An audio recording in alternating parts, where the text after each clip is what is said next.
Hey, everybody, guess what? Grab your goat, grab a sword, because we are talking season of the witch. Because what is today? Today is Wednesday. Today is Witches Movie Coven. Yes, witches talking about witches in movies. Good ones, bad ones, really bad ones. It's going to be tonight. We will see. Wands up or wands down. You guys get to vote with us. So hope you watch Season of the Witch with Nicolas Cage and all sorts of other people. Let us introduce ourselves. I am Patti Negri. I am one of your hosts. You might know me from Ghost Adventures or from The Witching Hour or from here, there, and everywhere. But let me pass this on to my beautiful co-host. Let's start with Courtney. That's me, Courtney Buckley, Ghost Bait on Scared and Alone. And I'm just so happy to be here. We'll see about that and what I have to say. Okay. So happy to be here. I am happy to be here. I may or may not be exhausted from hexing. We'll find out. It's going to be a hex night. Get ready to turn the lights off. Okay, on that, why don't we move over to Heather?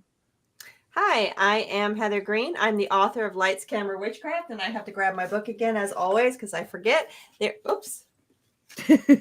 Upside down. There it is. Lights, Camera, Witchcraft. It is the critical history of witches and witchcraft in American television and film. I'm a journalist, and I cover all things cult and witchy in media, as well as an editor at Llewellyn Worldwide, working with some wonderful authors who teach me all about other things witchy and witchcraft and occult. Thank you very much. Richard-Lael. I am Richard-Lael. Richard-Lael is one name, not two. If I were just Richard, I would be a... That is correct. I am really easy to find. I am known as the gentleman psychic. I'm a psychic and a medium. I used to be a psychic and a small, but I gained some weight. And what sets me apart from all of the other psychics, they're all doom and gloom or love and light. I'm a happy medium. You may find me sometimes on Ghost Adventures, sometimes at the University of Magicus. You can sometimes find me here in New Orleans, where I do seances here in my home in New Orleans. Also, you can sleep with me if you like. There was a link there. If you want to sleep with me, you can sleep with me right there. I told you I was easy. I told you I was. I do it all the time because I have one right behind me. Thank you. Richard-Lael. All right. No Jason Blonde Locks today. He is busy elsewhere, but we have one of our regular special guests, Thumper Forge. Hand it to you, Thumper. Hello, I am Thumper. I am 3 Jason Menkeys in a trench coat. I am a witch and a Discordian, and the author of the upcoming Chaos Apple Magic and Discordianism for the Postmodern Witch. And instead of a wand tonight, I have a St. Jude candle, because St. Jude is the patron of lost causes, and that felt relevant to the film. Thank you very much. So hopefully, again, you all watch Season of the Witch with Nicolas Cage. But just in case you didn't watch it, Richard-Lael, do you happen to have an unbiased synopsis of this lovely film? And how? Uh-oh. Here's the story about how my life got turned upside down. The story is about an hour and a half too long. Anyway, before I even say that, I will say the story is about these two men who are roommates, and they go on this quest together. And you know that they are roommates because how very much that they have affinity for each other. And they are in service, of course, to the church and God. And they are, of course, Knights Templar, or they're crusaders nonetheless. They are out for the good Christian cause of expelling all witches from Europe. And in doing so, they murder innocent people, as happened frequently. Well, Nicolas Cage feels guilty, and then he and his roommate, and I mean roommate, not boyfriend, decide they're going to leave the service of the church, and they go on their own sort of separate quest, where then they get arrested and then thrown in prison.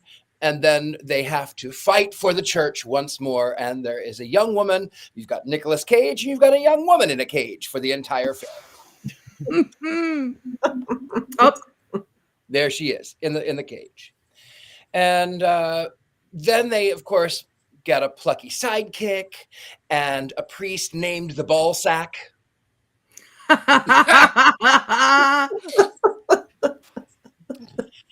And they drag this supposedly witchy woman over hill, over mountain, over bridges, whatever it may be. And of course, many of them have met their untimely demise, many of whom were trying to prevent her from being taken to the monastery, which is part of the clue, because come to find out, they pulled an exorcist, and she is, of course, excised of the demon, and then they misgender the demon. They call the demon a him when it was embodied in a woman, and so therefore the demon was clearly a she, by the by. Anyway, so apparently they go to this monastery, everyone is dead, there are zombies. Yeah, great, zombie monks. There's a zombie horror king, great, everyone's dead, love it. Then of course, the ball sack, the priest, reads from the Book of Solomon to excise the demon. And I am telling you, I am all for exorcising demons, because I don't like fat demons any more than anybody else, okay? So they exorcise the demon, and then it turns out that the demon kills Nicolas Cage and his roommate. And then, of course, the young woman is released, and they quoted, it was sort of a ha-ha moment to the 70s, because we're going to need more holy water. We're going to need a bigger boat. I was waiting for the head to spin around. Mine certainly was. They both die. I wasn't sad about it. Then the young, was it the priest? Was it the ball sack and the young woman who end up by getting together? Oh, great. More heteronormative. It was fabulous. Fine. That was the end. Roll credits. I must say, Richard-Lael, that was one of your longer, more in-depth. Yeah, it was. Really? You actually have the plot line.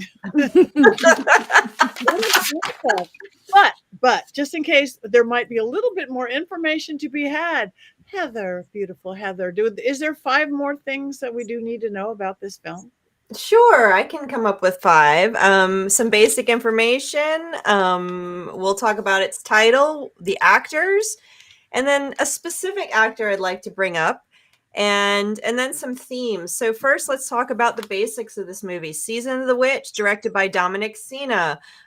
He was also the director of Gone in 60 Seconds, another film with the Nicolas Cage in it. He also was the director of Swordfish. The film came out in 2011. Its budget was $40 million, which was low for this type of movie.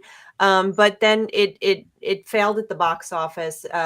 Current box office that means at the movie ticket sales was just over 10 million, but worldwide was over 90. So it got its money back eventually somehow, but it pretty much failed at the box office. I can't imagine why. Yeah, well, we'll talk about a little bit about that context and what's going on with themes. But I would like to move on to the title, which is just a little funny thing, is that when you say I'm watching Season of the Witch, there are a number of movies we've already watched that were called Season of the Witch. And so I just want to bring that up. Of course, this is not The Song by Donovan. This is not Halloween 3, which we already watched here. It is also Hungry Wives, a 1972 horror movie was renamed Season of the Witch. So there's a lot of Season of the Witch. So if you're going to watch this movie, please make sure you're clear. This is the Nicolas Cage 2011 Season of the Witch, a very common title. Of course, many of us in the witchcraft world know October as the season of the witch. So it is a common phrase to be used. So let's talk about the actors for fun. There's just a few of them I want to point out. We have, of course, Ron Perlman. When I think of Ron Perlman, I think of Hellboy, honestly, but he's also been in Pacific Rim. He was the Beast in Beauty and the Beast TV show in the 80s. If anybody watched it, I did. Sons of Anarchy, Name of the Rose, and a number of others. He also debuted his acting career in this made me laugh, in the soap opera Ryan's Hope. I hadn't heard that in forever. So that's just a little bit of very recognizable actor. Ron Perlman. The main girl who was possessed by the demon, that is, and I all of a sudden I can't read my handwriting here. Foy. Someone help me with her first name because I can't read my handwriting.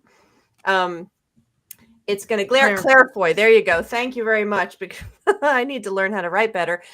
She is most known at this point for her award-winning performance as Queen Elizabeth in the Netflix The Crown. There she is right there. She won awards for this if you watch that.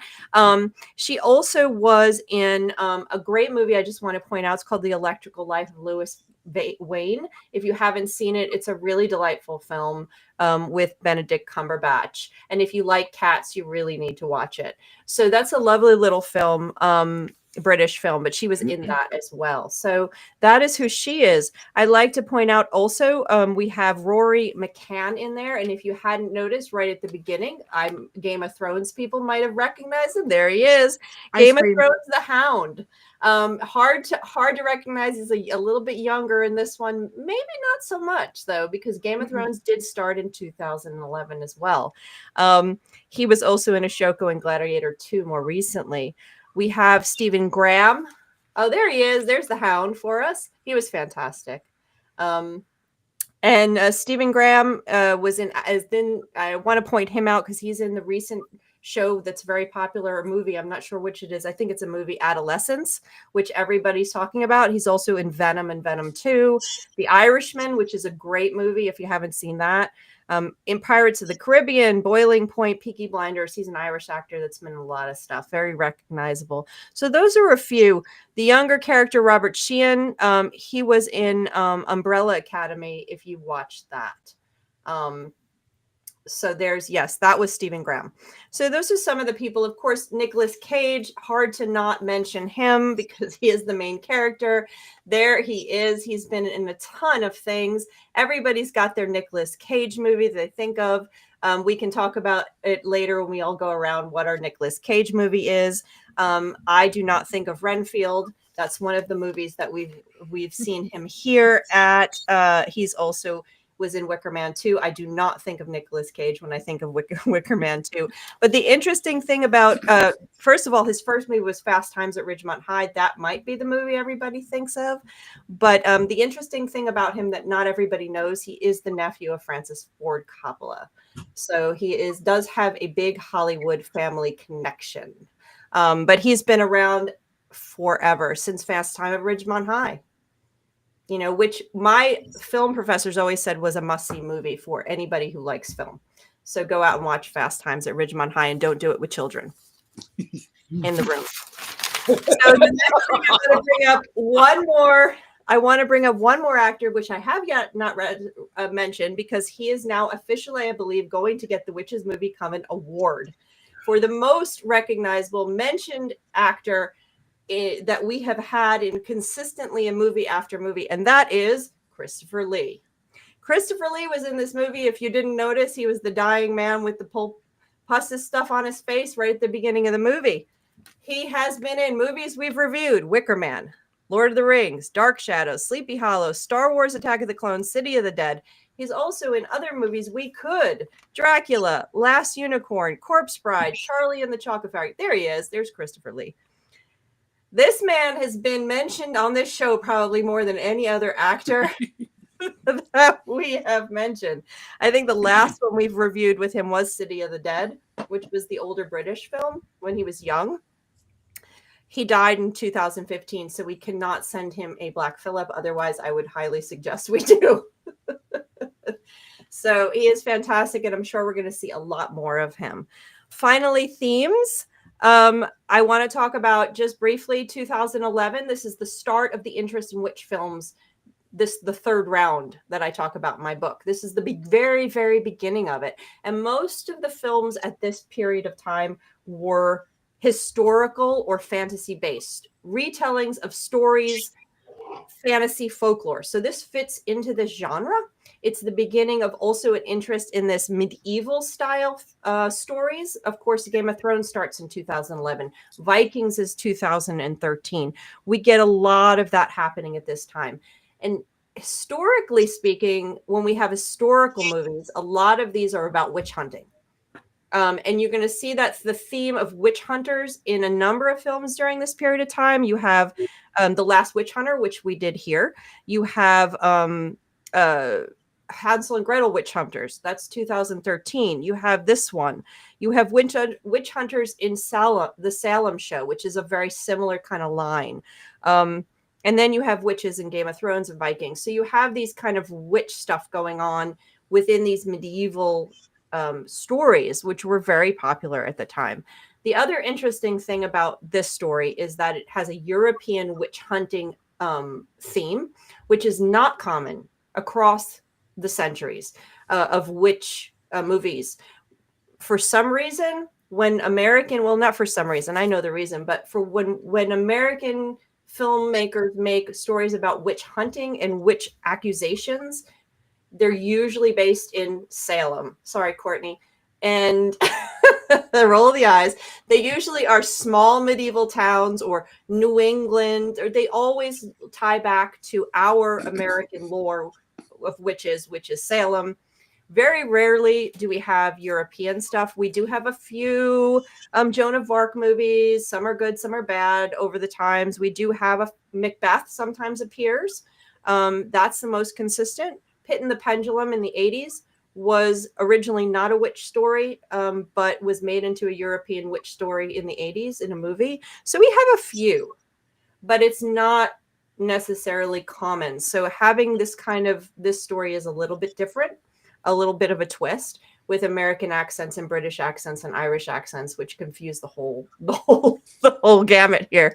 But 2011, again, we have this sort of European, we have this witch hunting medieval storytelling thing going on, and that sort of helps launch us into the witch period, which begins about 2011, 2012. What period? I hear you. I got you there. And then finally, the other big theme here is that during this period of time, witches were not necessarily created as we had the fantasy witch stuff going on with the fairy tales. But witches in these kind of stories, the witch hunting movies, were usually turned into some kind of demonic monster. If you think of Hansel and Gretel witch hunters, there's these beautiful women, and then they turn into these grotesque monster-like figures.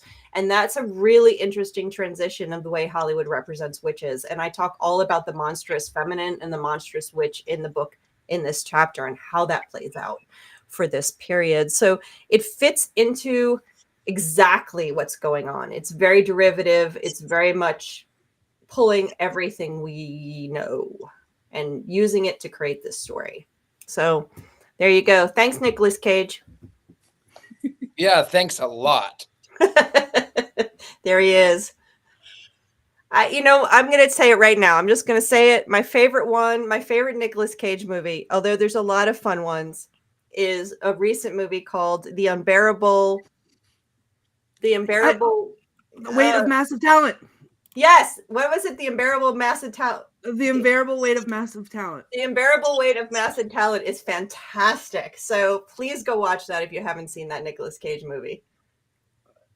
Go ahead, Courtney. That's my Nicolas Cage movie. Yay! But it's my only Nicolas Cage movie because I hate Nicolas Cage. Oh my God. I know. Texting.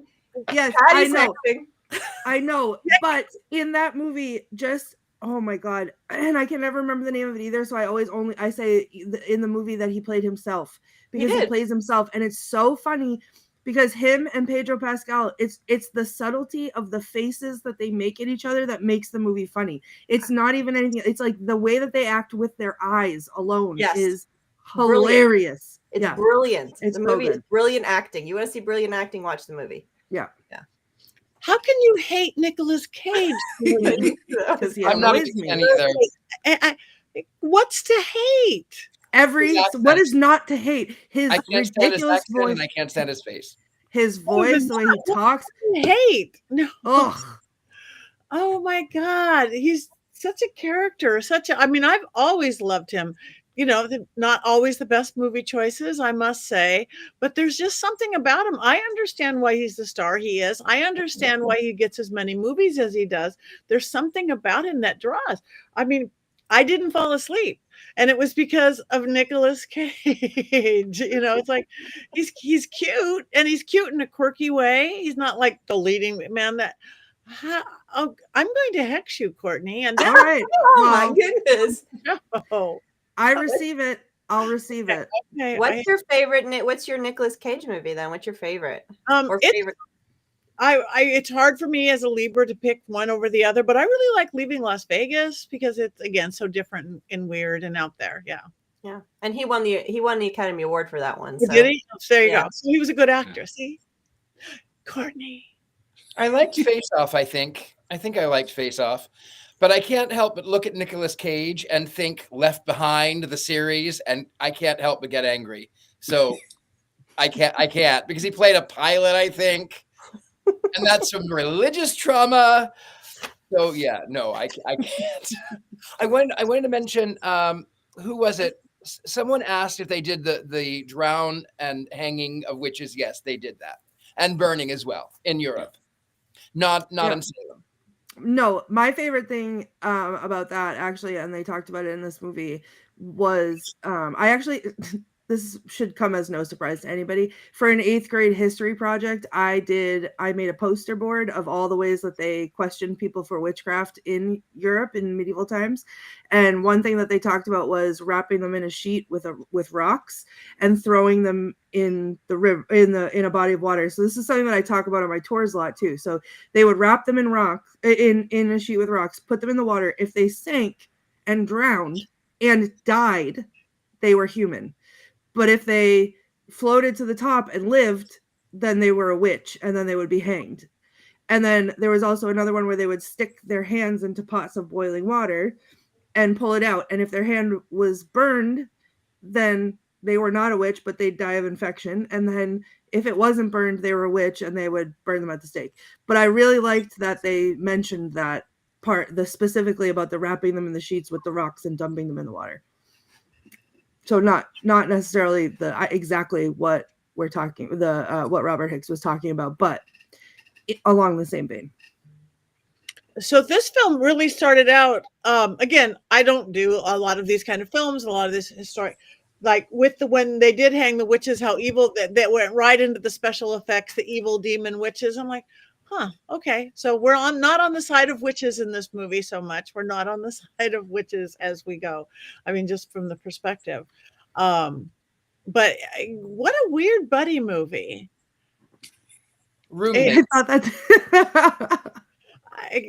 the relationship it was like, it felt like it was 2011 and not whatever of the Middle Ages. Just their whole way of being, the way they spoke to each other. There was, it was all modern, almost even the things that they said, and that really did kind of throw me off. And I obviously that was purposely done, but I don't explain that one, Heather. Not good writing. Yeah, it was mixed in with some attempts at like Shakespearean like something. Like there was points where they said stuff to each other. I'm like, modern or not modern? You gotta pick your pick a genre. Pick it and then stick with it. So yeah, I agree. That was a little bit. He was too like casual American cowboy at times. 100%. Yeah, I didn't know that the movie was it actually had witches in it. I was completely unaware of this film when it came out, so I just thought it was going to be a period piece.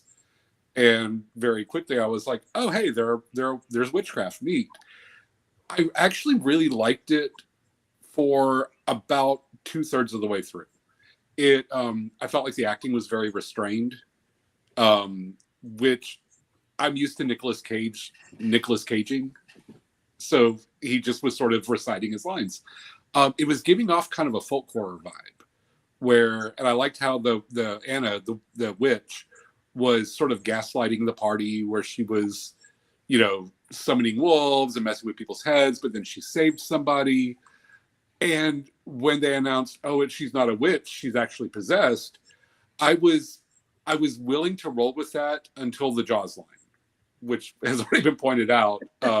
We're gonna need more holy water, and then it just became Army of Darkness, and Army of Darkness is challenging to pull off when you have Nicolas Cage instead of Bruce Campbell, and it felt like a very campy thing to cap off what had been sort of a sedate, slow burn film for me. And as soon as they were like, oh, get him in the head, it was like zombie tropes, but they were also demons. It was a lot thrown in that didn't balance well with the rest of the film. That said, my Nicolas Cage film is Color Out of Space. That one. It's a truly bizarre film. There is a witch in it randomly for no reason. But it's just, they just kind of just shook him up and turned him loose, and he Nicolas Caged very hard in that film, and I really appreciate it. No more wolf killing. I've seen more people being cruel to animals since we've been doing this witches movie, Kevin, because I don't watch these films. It's like, I don't care if they're demon possessed wolves. They just they didn't.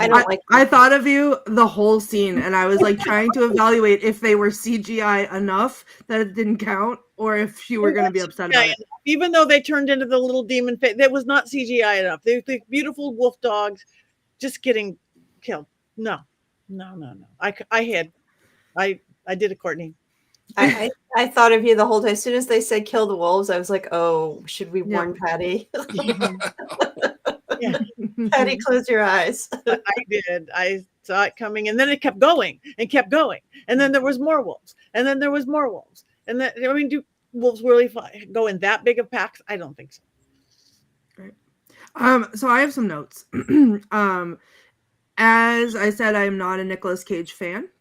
So when this movie was put up as the movie we were going to watch this week, I had a sinking feeling in my stomach that it was not going to go well, and that I was going to have to once again fight against my ADHD to even consume the movie at all.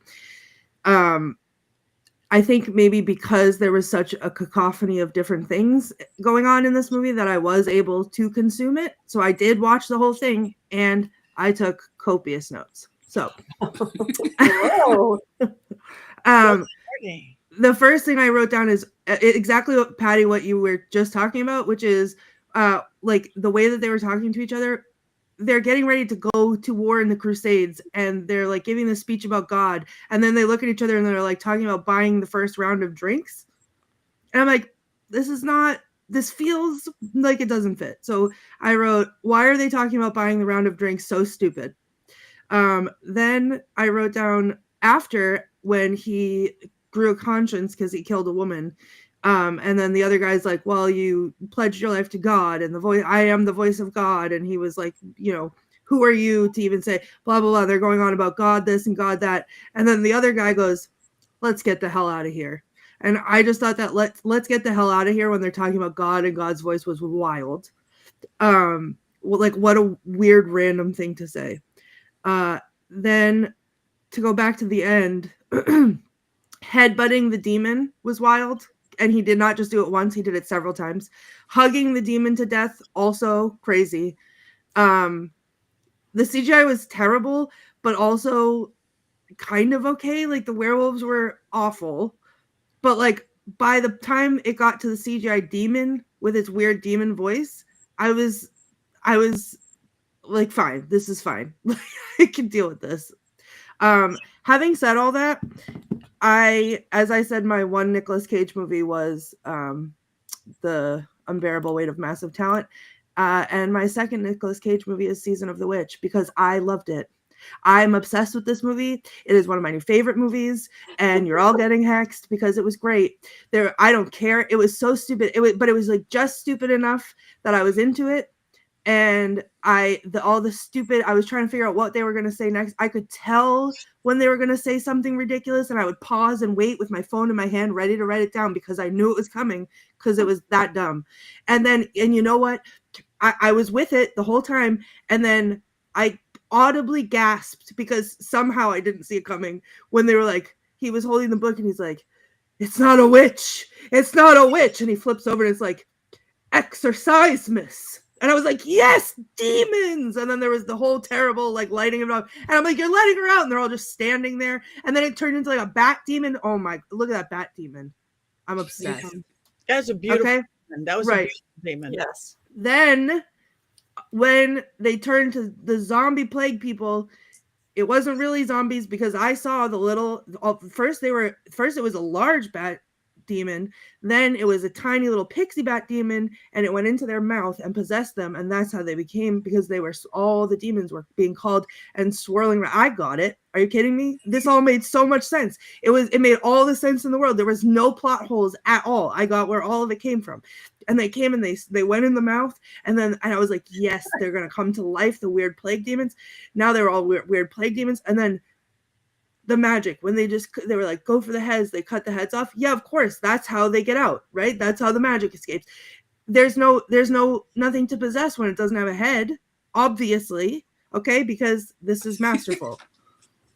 All right. Then when it was the big bat demon, I thought, this is like Nosferatu all over again, because this is amazing. And I wish that I could have hugged the bat demon and been lit on fire or headbutted it or whatever. And you want to talk about turning heads? There was a turning head because the giant bat demon did one of these and turned the head around. And it was great all over the book. And then when it started talking and it had that gross, disgusting voice and it was a cartoon character, my God, take all of my money. I'm going to buy it. I watched it on Tubi for free. It feels like a crime, okay, because I loved it so much. So there you have it. Okay, I have plenty of quotes because I was writing all of my rest of my notes as quotes because there were so many good ones. I was not disappointed. I was pleasantly surprised. I was actually mad. I was mad because I was expecting to hate the movie. And when I hate the movie, I have a lot to talk about. And I didn't hate the movie. And so I was upset because I was mad that I was bested by Nicolas Cage. So guess who's getting hecked tonight? Because now I want to tell you why I hated it. First of all, the costuming was awful. It was amazing. Beautiful, but it was not period appropriate. The back and forth whiplash between modern and medieval drove me crazy. And this is where I have a really hard time because we face right now a new satanic panic where people, women, men, are being accused of one thing or another and then being locked up without representation. And it made me angry. It made me angry that this film in 2011 was in service to a medieval Bronze Age mythology that murdered millions and millions and millions of people. And it was, in the end, they were the good guys. And if looking at it, so he quotes, he says, well, this book was the Key of Solomon. And according to the legend, Solomon, who was the great king in the Bible, Solomon commanded demons to build the first temple. And in this, he says, this book has tortured me for hundreds of years. It was forced slavery on a spiritual being. And that made me angry. And I wanted desperately to just let current events go away. And I wanted to go, okay, you know what? Maybe some witches are bad and some witches are good. But it was not. This one was anti-witch and pro-church. And it brought back a lot of religious trauma. And then, of course, political trauma that I, as an out gay satanic witch in the South, am afraid of. I hated this film. I will never watch it ever again. For that reason. Thank you. Beautifully, beautifully stated. Can I just hop in for 1 second and say that my enjoyment of it does not negate the pain that it caused you, and I see you and I hear you, and all of that is very valid. Yep. Absolutely. Absolutely. Movies are art, and they're created and we mediate them differently based on who we are and what circumstances we are. When this movie was made, we were not at this point yet. And so that doesn't take away what its theme is. And this theme is throughout Hollywood's history, which you can, which is part of what I trace. But of course, today in this era and who you are and your experience and all that, it's going to have, this is a piece of art that someone made that you are mediating in that way. And I hate that you had that pain watching it. I really wanted to like it. I really, really wanted to like it. And I will say it was beautiful. And even though I did chuckle at it was stupid. I kept going, okay, this is The Exorcist, and this is Jaws, and this is a buddy comedy. And like, there were so many things. It was so predictable. It was so predictable, even to the point where so she saves this guy from falling, but you know that this demon is sort of driving to the monastery. Let me out and I can help push. Well, of course she would. She wasn't going to escape anywhere. She wasn't going to get away. She really was going to push that wagon across that bridge. It was predictable. It was beautifully filmed. I will say that. It was beautifully filmed. And if I would have seen this in 2011, I might have been a little bit different. I might have actually enjoyed it. Hell, if I would have seen it in 20 years from now, maybe I would have enjoyed it. Who knows? Right. I must say that bridge was scary. I felt them going over that bridge. That was my highest anxiety moments by far. Just the idea of going on a bridge yeah.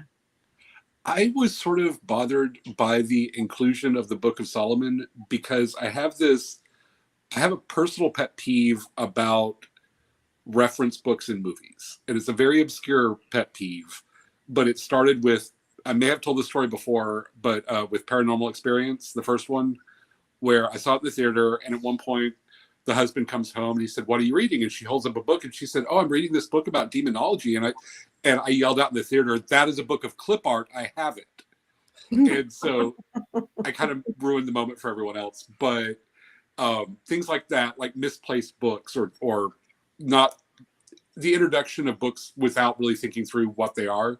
It was weird to me that like the Book of Solomon was like, "Oh, we're going to use this for exorcism." I'm like, it's kind of the opposite.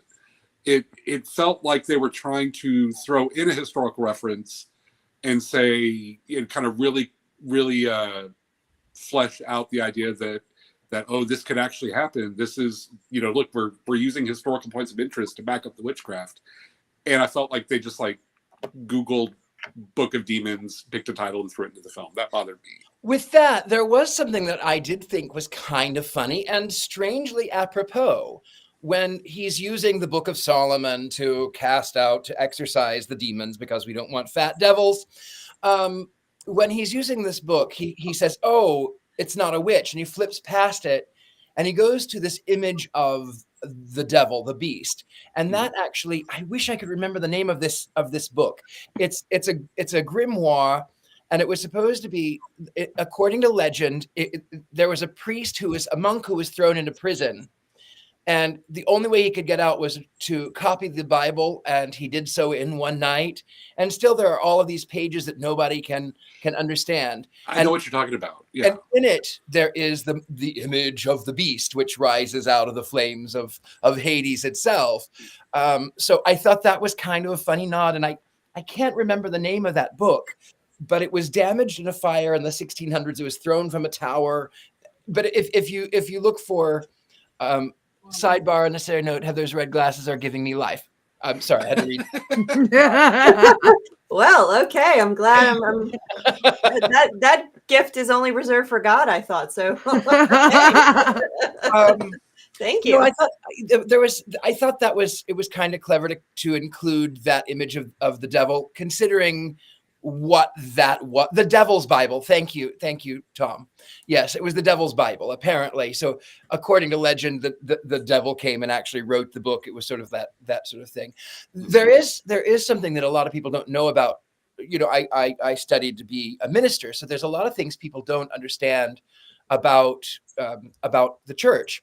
I lived in Vegas. I studied to be a minister, and in Las Vegas, a lot of the casinos are run by Catholics. A lot of people don't know this, but they are, and so they donate a lot of money to the local diocese, and they have priests that go around and collect a lot of the chips, because people pay in chips, so they collect them and return it for cash.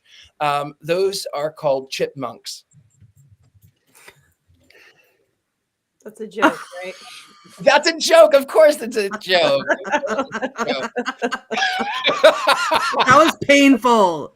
I once made a priest gamble for me in Vegas, so that I didn't realize it was a joke at all. I just was. That makes sense. That's what they call them.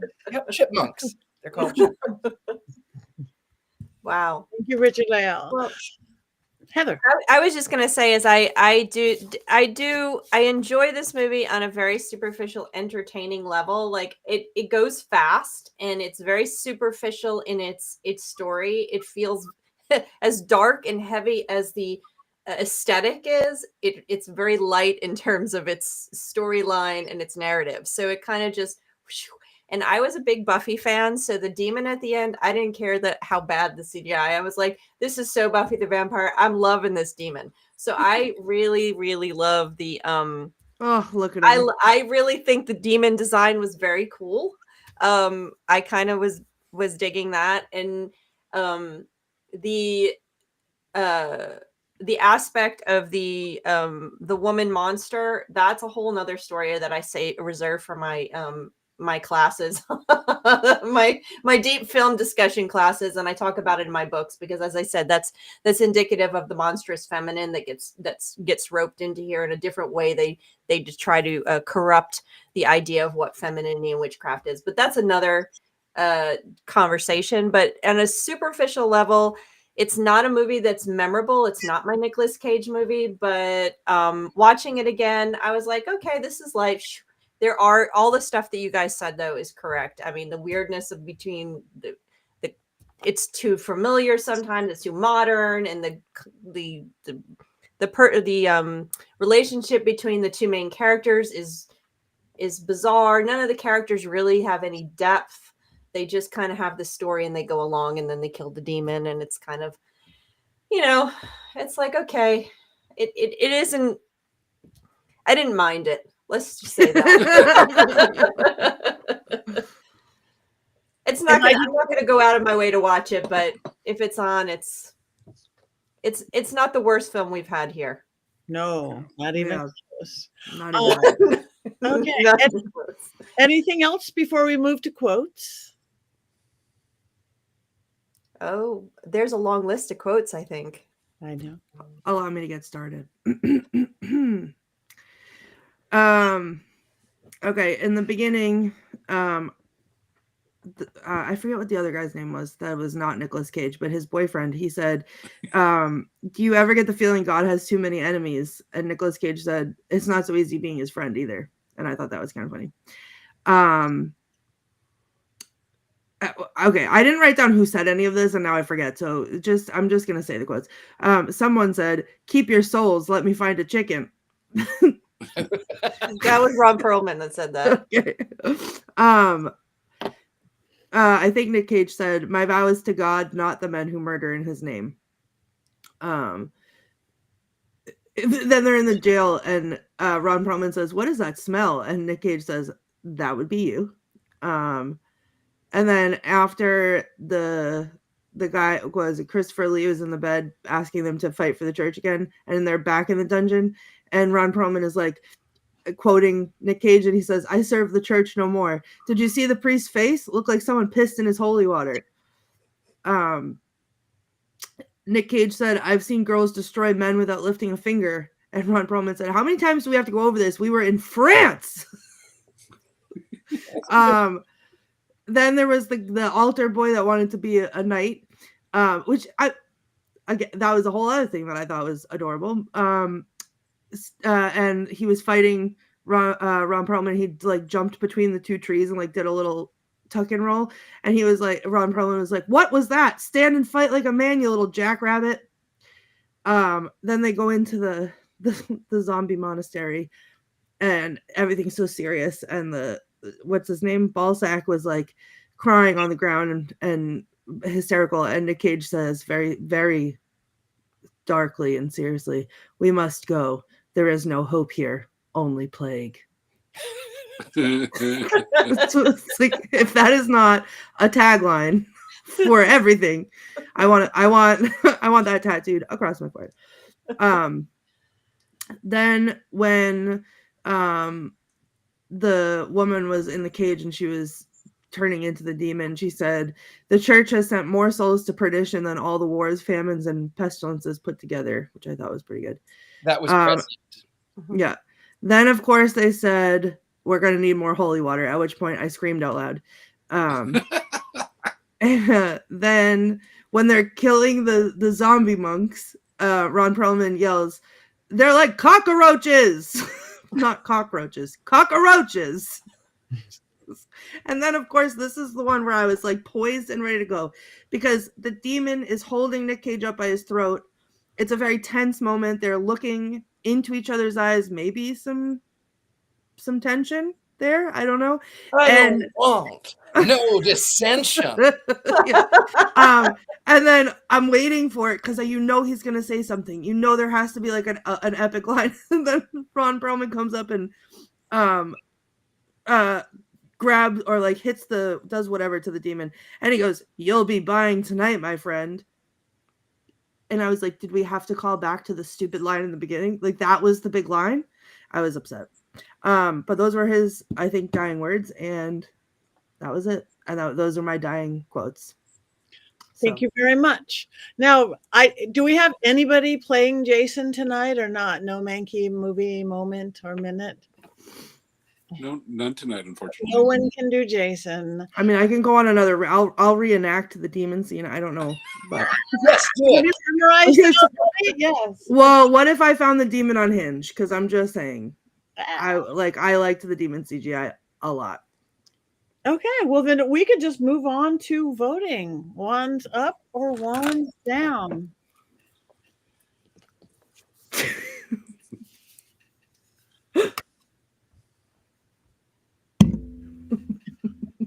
It's Nicolas Cage. It doesn't rescue it. It almost killed it, actually. He's not always in the best films. We got 2 ups, 1 down, and a halfway. Heather's halfway, and that's a 3/4 down. Thumper. Yeah, it was going to be all the way down, but Courtney almost convinced me, but not quite. Oh, okay. Okay, we want all of you guys there in the chat room. Oh, the Plague Doctor masks. Yes, Tabitha, sorry. Oh, yeah, the Plague Doctor mask. That was cool. Wands up, neutral. I love the demons. We got a lot of neutrals going on. Wands up, go Tabitha. Wands up, go Marty. Wands up. We want to reference Richard-Lael and Wolficide. In the reviews that I read, there was so many people that do love this movie. It's really, I thought that was really interesting to see that how many people reviewers actually thought it was, people liked the movie. Really? I just want to point out that I don't love this because I think that it's a good movie. Because I love it because I think it's a terrible movie, and we know how I feel about that. So it was just the right amount of stupid for me to enjoy it. It's not tracks for you. Killing Tree. Nothing could come close except maybe Ouija Shark will. But I love it because it's Nicolas Cage, and it kept my attention. Heather said it. It moved fast. It kept going. Yeah. It did hold my attention.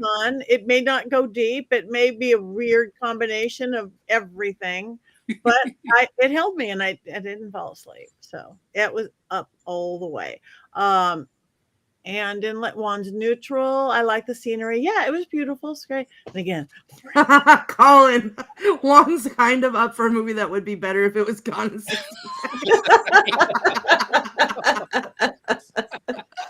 Good. That was good. That was good. It did hold my interest. I agree with everyone else that it did move along well. For me, because I'm so used to Nicolas Cage kind of just doing these over the top, eating the scenery kind of performances, And for me, one of the things that held my interest was like I was waiting for a meltdown or something. I was waiting for the end of the Wicker Man of my eyes, there are my eyes. And kind of just not getting that made me get more invested in the film. Yay. It's getting a little higher there, Thumper. It's getting a little higher. If you haven't seen The Unbearable Weight of I haven't. Being famous, Massive talent. Massive talent. You must. Oh my God. It's so good. So my favorite scene, Courtney, and you can tell me if you agree, is when they're high. Yes.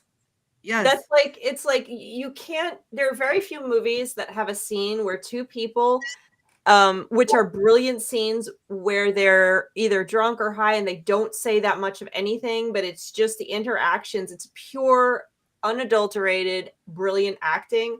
And Pedro Pascal and Nicolas Cage, they do this scene, and it's just, there's only a couple. The other one that always makes me think of it is from an old movie with Jimmy Stewart, Philadelphia Story, where he interacts with Jimmy Stewart and Cary Grant, which is a brilliant acting. And it's when one of them's drunk, and it's brilliant. It's just such a good scene. So you must see this movie. If you don't like Nicolas Cage, just see this movie. And that's, I think the, sorry. Oh, no. I was just saying, there's a meme that has gone around and people are doing TikTok videos of it. And it's a scene of the two of them in a car looking at each other. That's when they're high. And I had no idea what that movie was from. And so every time it pops up, I'm like, this looks interesting. I just have no idea where to find it. So I have learned something helpful tonight. I'm going to watch it. It is, if you, like, I don't like Nicolas Cage, and this movie works with that because he plays himself in this movie. And he's, like, acting in the beginning like he's trying to get a job, and he can't book a job, and he can't whatever, but he needs the money. And Pedro Pascal is his biggest fan on earth and hires him for his birthday party. But it's like, he's also like, I think it's like a drug cartel, or there's something, and there's like a little brother is, right. But then he thinks that he's in on it too. But he gets to his house, and he's like, Pedro Pascal looks at him the entire movie like he's this movie star, and he can't, like, it's his big, every time he looks at him, he's like, he's a fanboy. He's totally fanboy. And he has a whole room like with all of his things in it. Like, he bought all like the paraphernalia of Nicolas Cage, and so there's like the guns or whatever, and so then they're fighting over the guns. He's like, they're my guns, and then Nicolas Cage's like, no, they're my guns. Like, it's so funny, and it's so stupid because he plays himself, and he plays himself the way that I see him in all these movies. It's just, you can't. I saw it in the movie theater, I was screaming laughing. It's so funny. Yeah, there's the room with all of his things in it. if you're not a big Nicolas Cage fan, this is a current movie that's very funny. So thank you. It's good. Okay, gotta watch it, on my list. All right, no witches in it, because I only now watch things with witches in. Okay, I'll watch it. So what are we doing next week? Do we know? Hereditary. Get ready, everyone. Yeah. Oh, if you thought you were getting hexed before. Oh, Hereditary. Don't give it away. I don't care. I think I already have. It's on every one of my lists. Every time we've done a list of any kind of favorite anything, it's on the top of my list. So I'll explain why when we talk about it in depth. I have a lot to say about that movie. All right. So before we go, that is Hereditary next week. Everybody watch it. Anybody have anything going on that they want to talk about where people can see you, watch you, listen to you, play with you, any of the above? I have some things. Go ahead. No, you go ahead. Okay. On May 10th in Austin, Texas, I will be at Austin Witch Fest with Jason Menke. We'll be there as well. Witch Fest. I know. I'd already committed to saying it, but I knew it was coming. So, but we will both be there, and that's going to be a lot of fun. It's a one-day event, but it draws an insanely huge crowd, and it's going to be good times for everyone. Beautiful. Thank you. Richard-Lael? I will be in Scotland next year in June or July. You can go to Traceless Tours and then go to Sacred Tours. You can also find me on all of the things, all of the medias of social. I'll actually be in Ohio for a few days, middle of next month. So, you can find me. I'm easy. to find. Thank you. Courtney. That's me. Well, you can find me at the Themes on all the socials if you want to play with me. As Patti said, I'm on Twitch where I play horror games some of the time. You can check me out on there. But I will be spending my time shopping on mysterycontrol.com because I don't know if you guys know. Oh, I forgot. I got my orgy shirt and I didn't wear it. All right. Well, I'll wear it next week. But you can get all kinds of beautiful things like this sweatshirt that says, "Wouldst thou like to watch movies deliciously?" Like Bling Phillips, a Black Phillips. I have a cape back here behind me that sits over my chair. A Richard-Lael pillow so you can sleep with him. We're all over mysterycontrol.com, and Mother's Day is coming up, so where better to shop for the mothers in your life? Perfect. Thank you very much. Thank you. Yes, Mystery Control. Heather. And I think you can also get my book there as well, I believe. And eventually there it is. And also eventually Patti's book that's coming up too, that'll be there. So we're very excited about that. I am, let's see what's coming up. Well, we're planning Mystic South, which is mid-July, July 11th through the 13th. So check that out. Come to Atlanta. If you just do decide you are going to come and you are going to stay in the hotel, I recommend you get a hotel room very, very soon because we are running out of space in the hotel. But it is a wonderful event and we are working on that now. And I also just found out I'm going to be on a panel in Atlanta at MomoCon. MomoCon is a pop culture conference. It's kind of like a smaller version of Dragon Con, more anime, but we're going to be talking about Wizard of Oz, and I'm going to be talking about the other animated anime witch movies and TV shows in 2 different panels on, I believe, May 22nd. I'll have more details, but that is coming up in May in Atlanta, MomoCon. So I will be at that for 2 panels. I'm looking forward to that as well. And I think that's all I know at this point. I think that's enough. Thank you. Thumper. Oh, it's still going to be a witch fest. I'm sorry, it was the wolves. The wolves. Never. Okay, me. All right. Yes, my book. I got my galley copy, my doll craft. You can pre-order it now, but it'll be available for everybody in June.